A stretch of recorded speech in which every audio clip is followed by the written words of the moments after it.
Hello student, myself Kavita Solanki, St. Thomas School Surat, subject Sanskrit, Standard 7, lesson number 3, सुभाषितानी, part 2।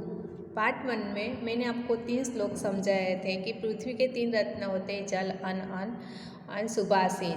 मूर्ख व्यक्ति है जो रत्न के टुकड़े को सुबह से समझते हैं। दूसरे श्लोक में समझाए थे कि ये मेरा है वो दूसरे का है, वो ऐसे करना संकुचित मन वाले करते हैं। और उदार चरित्र वाले व्यक्तियों पूरी पृथ्वी को अपना परिवार मानते थे। और थर्ड श्लोक में मैंने आपको समझाया था कि जो फल वृक्ष के ऊपर जो फल होते हैं वो वृक्ष नम जाता है और गुणी जन व्यक्ति नमते हैं, और सूक्ष्म वृक्ष है और मूर्ख मानस वो कभी किसी को नमते नहीं हैं। अभी मैं आपको दूसरा श्लोक में समझाऊंगी।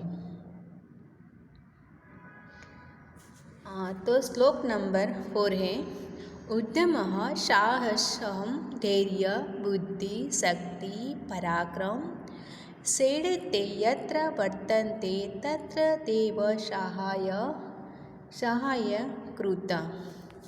तो यहाँ पर है कि उद्यम, साहस, धैर्य, बुद्धि, शक्ति, पराक्रम सेडते यत्र वर्तन्ते तत्र देव सहाय कृत।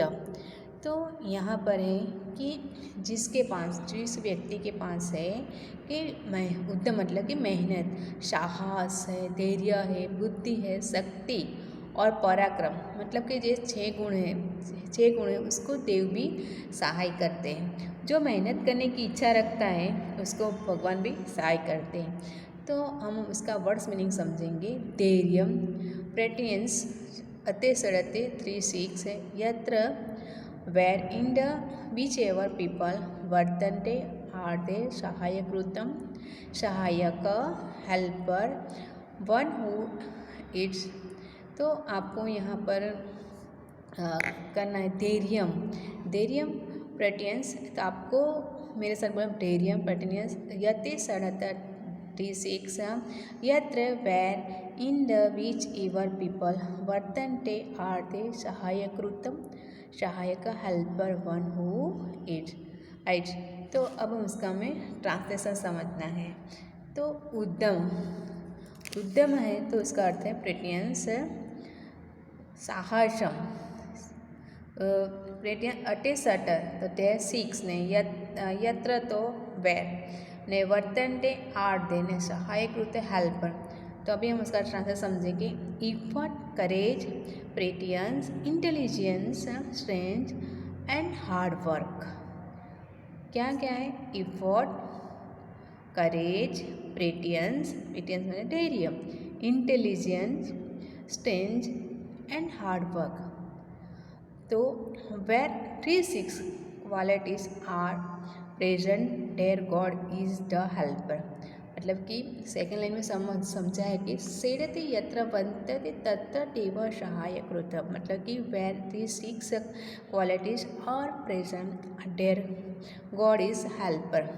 तो जिस व्यक्ति के पास ये 6 गुण होते हैं उसको देव भी सहाय करते। तो बच्चों आप मेरे साथ translation, effort, courage, patience, intelligence, strength and hard work, where these 6 qualities are present there God is the helper। अभी हम नेक्स्ट श्लोक समझेंगे। उद्यमेन ही सिद्ध्यन्ति कार्याणि न मनोरथे न सुप्तस्य सिंहस्य प्रविशन्ति मूर्खे मूगाः। तो यहाँ पर हमें समझाया गया है कि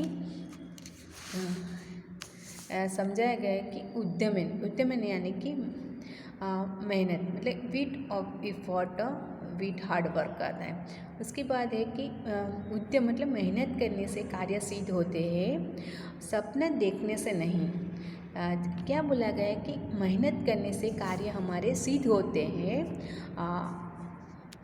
मतलब कि सपना देखने से हमारे कार्य सिद्ध होते नहीं हैं। देखो बच्चों, हम लोग अगर आप मेहनत नहीं करोगे तो आप जैसे सोच रहे हो कि आप मुझे एग्ज़ाम में फर्स्ट अभी हमारा एग्ज़ाम चल रहा है, मुझे कि ये एग्ज़ाम में 80% लाना है। अगर आप सब उसके साथ मेहनत करो, अगर आप सब बोलो कि चल मुझे ये एग्ज़ाम में 80% लाने हैं, तो आपको 80% मैं सोच लिया, फिर आप उसके बाद मेहनत नहीं करोगे तो 80% आपके आने पर उसका सपना भी क्या है कि मुझे मेहनत करके 80% है, तो आप 80% ला सकते हैं। फिर आपने किया कि चल मेरे 80% आने वाला और एग्ज़ाम में ऐसे ही बैठ के, तो ऐसे सपना देखने से कुछ नहीं हो। नहीं सुप्तस्य सिंहस्य प्रविशन्ति मुखा, जैसे कि सिंह सोता हुआ है तो उसके मुख में अपने आप जानवर मतलब कि जो पशु है अपने आप प्रवेश दे नहीं है, उसको भी खाने के लिए जब वो उसको भी भूख लगती है उसको भी मेहनत करनी पड़ती है। वैसे हमें बताया गया है इस श्लोक में कि मेहनत करने से कार्य सिद्ध होते हैं, सपना देखने से नहीं। सुप्त से मतलब जो सिंह सोता है उसके मुंह में अपने आप मुर्गा मतलब प्राणी प्रवेश करते नहीं हैं। तब बच्चों अभी हम उसका मीनिंग से इससे पहले इस श्लोक में हमें क्या सीख मिलता है कि हमें मेहनत करनी चाहिए, सपना देखनी चाहिए। ऐसा भी नहीं कि सपना ऐसे देखो कि जैसे हमारे कार्य वो सिद्ध हो सके।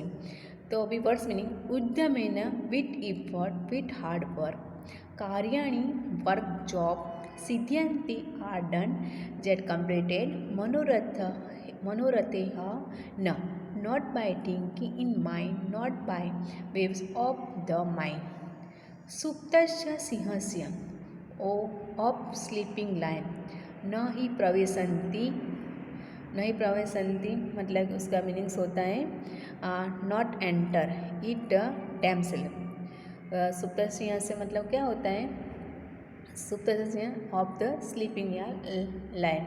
मुख्य का मीनिंग्स होता है इन द माउथ ने मृगा एनिमल्स न प्रवेश डू द एंटर टेंस हो गए।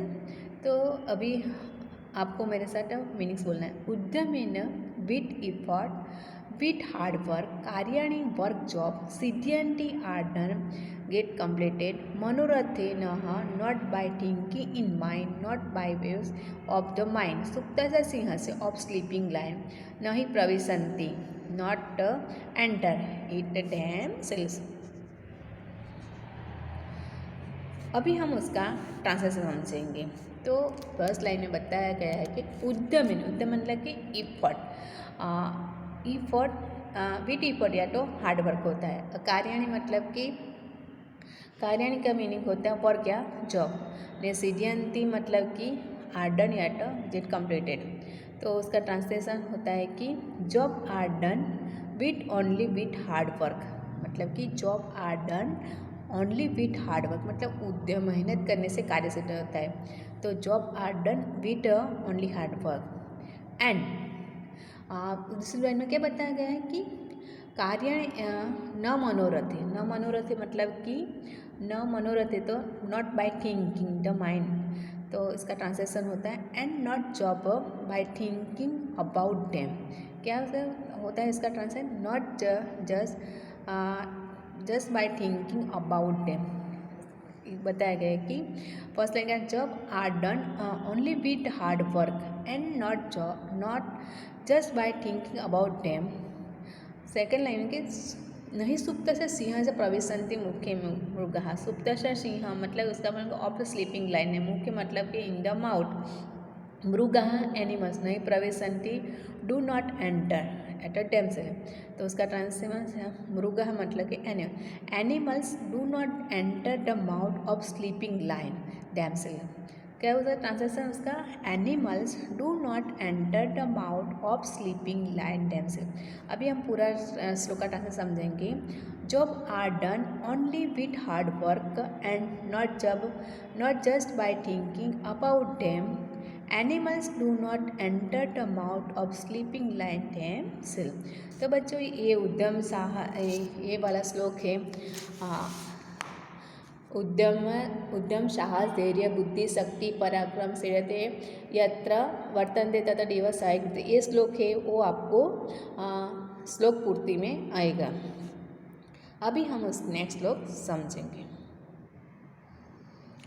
नेक्स्ट श्लोक में है दृष्टिपुत्रं नेसेतं पादं वस्त्रपुत्रं पीब जले जलम शास्त्रपुता वदेत वाणी मनपुत समाचरेत।